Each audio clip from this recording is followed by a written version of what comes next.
And a few years later, I was struck by the realization that at age 9, I would never again be single digits. Like, I actually had a moment of reflection in 1995 that I would never be single digits again, and that was just so huge. Now, I mean, I was obviously you become a 13-year-old, and now I'm a teenager, and you start getting your first summer jobs and all that other stuff. But when it comes to 40, it was a lot different.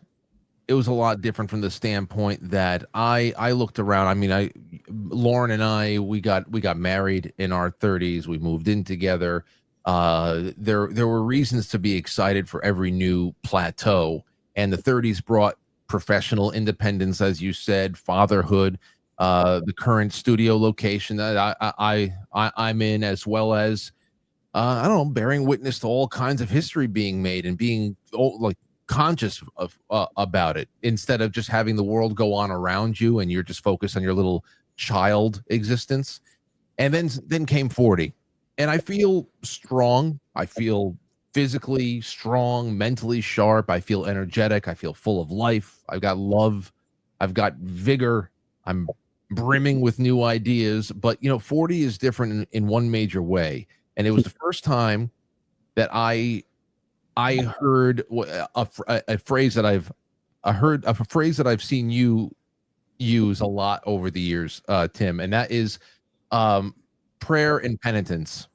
And I heard a call to prayer and penitence on the eve of my 40th birthday, because there was an unspoken knowing that this was the beginning of a great and glorious run that will, end in the passing of my torch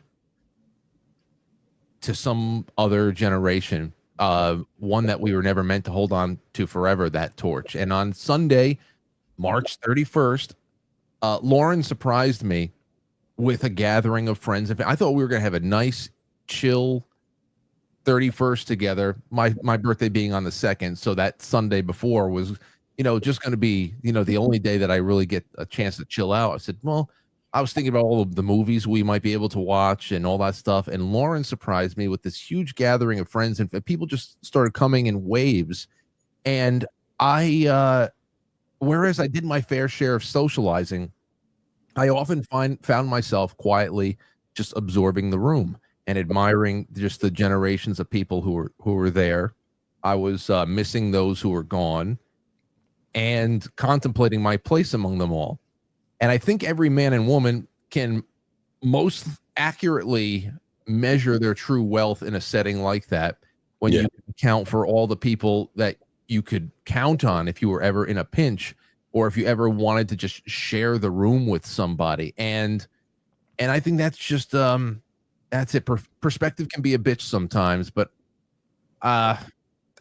it's just that, looking around at who's there and where time, as you said, is continuing to march. And so there was something different about turning 40, just in perspective, but nothing physical, that's for sure.